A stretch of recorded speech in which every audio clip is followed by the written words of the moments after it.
Hi there, artists. So I'm going to be going over how to make some castles today using a technique called marker bleeding. So the first thing we are going to do is if you are making a masterpiece and you are committed and you're not going to throw anything away, then you are going to need a masterpiece paper. You want to use that instead of just the regular copy paper, because the regular copy paper, this technique doesn't work as well, unless you're just experimenting. Then just use the copy paper. Okay, guys, so you want to start with a pencil and write your name in the corner. That way, if you make a mistake, you could flip it over and you could use either side. Now, when you use a pencil, you need to draw light until you got it right. So I'm going to have to draw pretty dark, though, just so you can see it on the camera. Okay, I want to use the whole space. I'm not just going to make a tiny castle. That's why I gave you a bigger paper. Okay, guys, what do you think is a great shape for the start of a castle? You know, I can't see any of your hands raised, but I'm guessing you're thinking square or rectangle. I'm even going to use the bottom edge of my paper to start. And I am going to start with a square or rectangle shape. All right, guys, this castle is super boring, so I'm going to go ahead and add some other details onto it, and then hopefully this will inspire you. Now, there's other ways, of course, but this is just some of the ways. I'm going to add a door, which I like to do as a big arch. I'm going to add some windows. Now, you can make two kinds of windows. You can make rectangle windows or pentagon windows. I'm going to do one of each.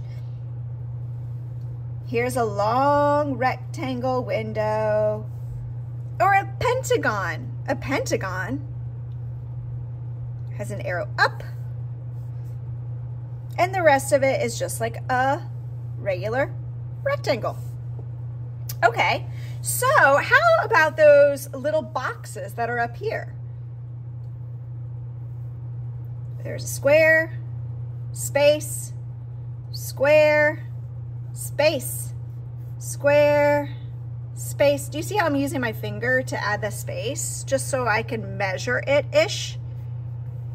I think I've got room for one more. Okay. I could add towers.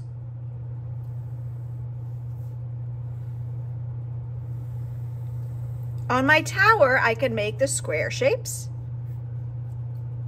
Space, space, or on this one, I'm going to make another tower here. Instead of a square space, or those square things, I could add a triangle top. Now, flags are really good too, but I'm going to eventually cut this out, so I'm not going to add a flag, but if you're not going to cut it out, then you could. I could add another layer.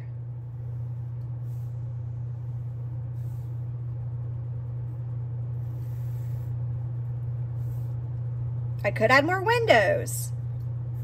I could add a triangle on top of those. There are so, oops, I didn't do a good spacing on that one. I wasn't paying attention, was I? So, draw your castle. Ooh, I'm gonna decorate the door. Okay, guys, so there's a few other things that I want to show you. We're gonna do marker bleeding on this. So for marker bleeding, I recommend a brown or black marker. You choose. I'm going to use black on this one. Again, brown works too. I need some water, which I've got right next to me. Okay, this is what I'm going to do, and I'm going to go pretty fast. You are going to, oopsie, it's dirty on there. You're going to outline all the pieces.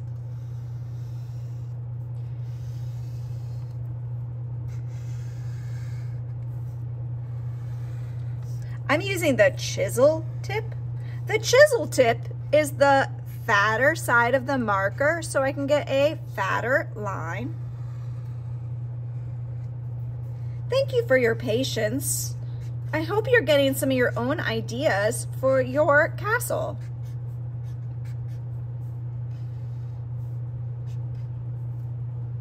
Put a knight standing on the top.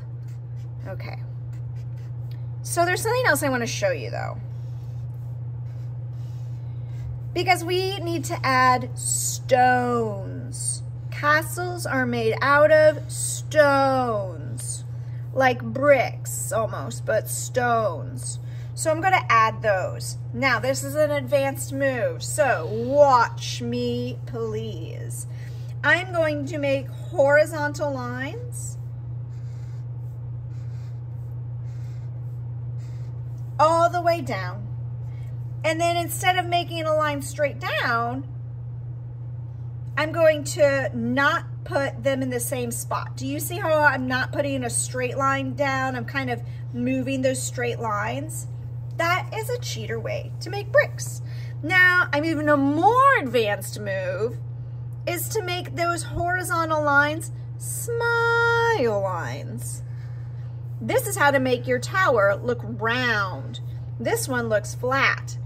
This one looks round because I made smile lines. And then I could go ahead and add my lines, my vertical lines down. So really you would add them here as well, jumping over the windows. But I'm going to stop for the sake of time because I haven't even showed you my favorite part, the marker bleeding. Okay, guys, this is how to marker bleed. Let me put my marker back, although it's kind of running out, huh? You are going to use a paintbrush and water only.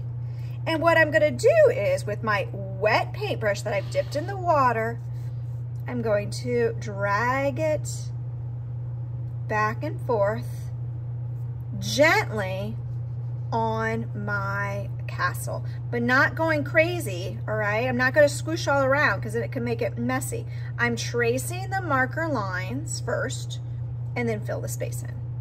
Trace the marker line, fill the space for every shape, all right?